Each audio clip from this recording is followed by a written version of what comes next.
Imagine this. You've always been the one to answer the phone, the one who drops everything to help, the one who shows up when no one else does. But what happens when you stop being available? What happens when you make the conscious decision to put yourself first, to stop being at everyone's beck and call?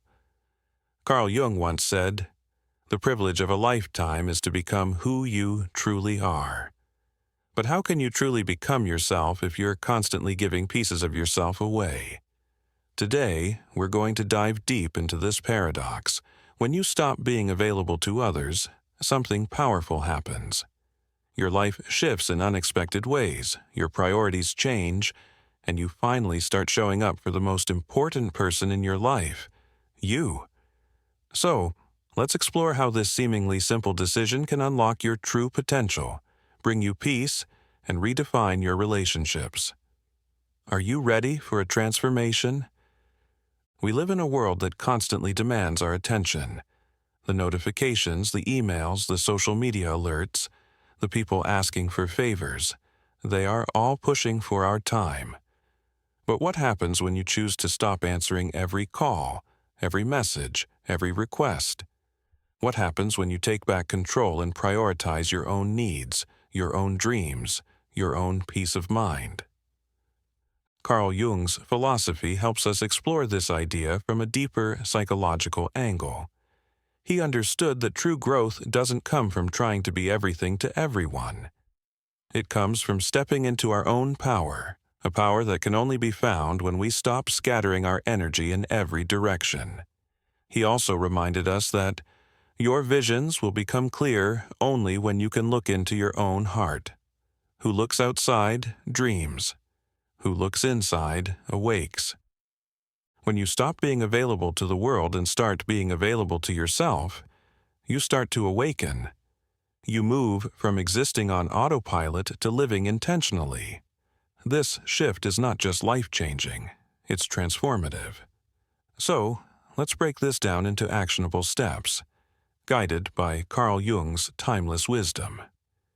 Jung often spoke about the necessity of inner boundaries. Everything that irritates us about others can lead us to an understanding of ourselves. This is crucial. When we're constantly available to others, we put ourselves in a position where we become vulnerable to being drained emotionally, mentally, and physically. We become reactive instead of proactive. We act out of obligation, not desire. Stopping the cycle of always being available begins with creating boundaries. Think of your energy as a precious resource. Every time you say yes to something that drains you, you're saying no to something that could nourish you. Boundaries aren't just about saying no. They're about saying yes to what truly aligns with your values and your purpose. Jung said, "I am not what happened to me. I am what I choose to become." One of the most powerful choices you can make is the decision to say no. When you stop being available, you give yourself the freedom to say no to things that no longer serve your growth. The moment you say no, you stop being controlled by external expectations and start to take control of your own narrative. But it's not always easy.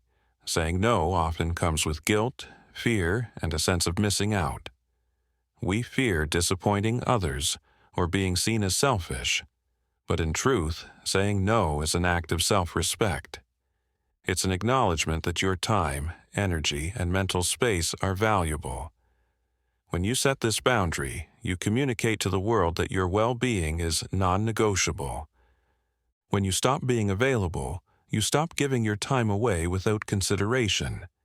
Time is the one resource you can never get back. Jung recognized that time is the most valuable thing a man can spend. By reclaiming your time, you start living more consciously. You decide what's worth your attention. You choose where your focus goes. And in this process, you begin to build the life you've always dreamed of, free from the constant demands of others. The key to reclaiming your time is intentionality. Begin each day by deciding what truly matters. This doesn't mean you ignore your responsibilities. but it does mean you prioritize your most important ones. You find moments to engage in activities that recharge you, that bring you joy, that help you grow. The people around you will notice when you stop being available. At first, there may be resistance, even criticism.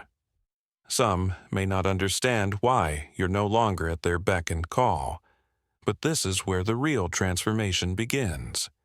When you stop being available, you force the people in your life to step up. They will either adapt or fall away.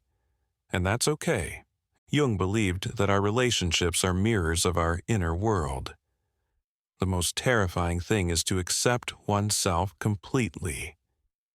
When you stop being available, you begin to honor your own needs first.